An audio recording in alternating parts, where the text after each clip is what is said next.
qu'est-ce que le forex trading? Donc tout d'abord, avant de commencer quoi que ce soit, il faut que tu comprennes totalement ce que c'est, tu vois ce que c'est, à quoi ça sert, tout ça. Donc déjà, forex, ça veut dire foreign exchange. Donc en gros, c'est les monnaies.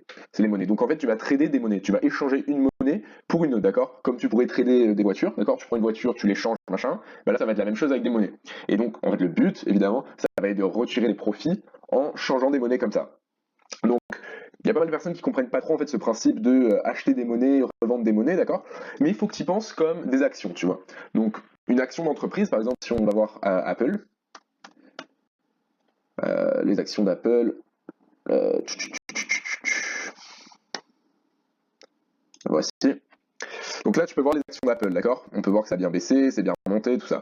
Donc là, ce que tu fais, imaginons que tu veux acheter Apple quand c'est ici, ce que tu fais en fait, c'est que tu achètes une petite portion de l'entreprise d'Apple parce que tu penses que l'entreprise d'Apple va, sa performance va être très bonne durant les semaines qui viennent ou les mois qui viennent. Du coup, tu veux faire partie de cette entreprise. Donc tu achètes des actions d'Apple pour les revendre plus tard. Donc tu achètes une petite partie de l'entreprise d'Apple parce que tu penses que ça va bien performer. Bah, en fait, les monnaies, c'est pareil, tu vois. Imaginons, là, on va sur euro-dollar, d'accord? Donc là, ce que tu fais, c'est que tu vas acheter, si tu veux acheter ça, c'est que tu veux en fait acheter une petite portion de l'économie de l'Europe. Et la petite portion de l'économie de l'Europe, comment tu l'achètes? C'est en achetant sa monnaie. Pareil pour le dollar, pareil pour tout ça, d'accord? Donc, il faut que tu le vois en fait comme une action. Ça marche exactement pareil que des actions, tu achètes une petite portion de l'économie. Donc ensuite, il faut savoir que donc, dans le forex, comment ça marche, c'est que, comme tu as vu, donc, les actions, c'est que tu as une entreprise et basta. Mais les monnaies, en fait, vu qu'elles sont entre elles, tu vois, il faut bien que quelque chose ait une valeur. Par exemple, une action d'Apple, vu que c'est aux États-Unis, ça va être en dollars. Donc c'est une action versus le dollar, d'accord? Là, en fait, c'est pareil, mais vu qu'il y a plusieurs monnaies, il faut le préciser. Donc là, par exemple, on voit, donc c'est l'euro contre le dollar, US dollar. Je te montrerai tous les codes pour que tu comprennes bien. Mais voilà, là, tu peux tous les voir, tu vois. Enfin, ça, c'est ce que j'ai sélectionné pour mes trades personnels. Mais donc là, c'est Great Britain Pound, d'accord, British Pound, donc c'est la livre sterling, contre le dollar australien, Australian dollar. Okay, donc tout, évidemment, c'est des mots en anglais, comme je te disais. Donc ça, faut bien que tu comprennes en fait que ça marche par paire, mais on y reviendra plus profondément évidemment, et que 84% de tout l'argent qui est tradé dans le forex, c'est en dollars américains. Du coup, c'est une monnaie qui est hyper importante évidemment. Donc après évidemment, le forex, il y a plusieurs façons d'y être, ok. La première qui est en fait le truc le plus instinctif, c'est le bureau de change, d'accord.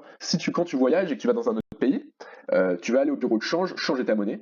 Là, en fait, ce que tu fais, tu es en train de trader le forex. C'est ce que tu es en train de faire, tu vois. Évidemment, tu vas pas le faire intelligemment parce que en fait, tu y es contraint parce que tu es en train de voyager, donc tu es obligé de changer de l'argent. Mais sinon, le principe, c'est exactement le même. C'est ce que tu es en train de faire, tu vois. Quand tu vas aux États-Unis en venant d'ici, tu vas, une fois que tu arrives là-bas, acheter des dollars en donnant tes euros. C'est-à-dire que tu vas vendre tes euros et acheter du dollar. Donc c'est comme si ça, en fait, tu le shortais. En gros, tu mettais de l'argent pour que ça tombe. Tu vends de l'euro pour acheter du dollar, ok? Donc, tu veux que ça tombe. Donc voilà. Donc ça, c'est la première manière d'y être. Mais évidemment, c'est pas comme ça que tu vas faire de l'argent. Tu vois, ça, c'est juste une manière que, pour échanger de l'argent quand tu voyages, des machins comme ça. Mais tu vas pas te faire de l'argent comme ça parce que les commissions sont énormes et voilà, faut tout faire en cash, c'est un peu compliqué. Donc la manière de faire de l'argent, et c'est la manière que les banques utilisent, les traders, tout ça, c'est quand tu fais partie du marché financier, d'accord? Parce que tu en fais partie.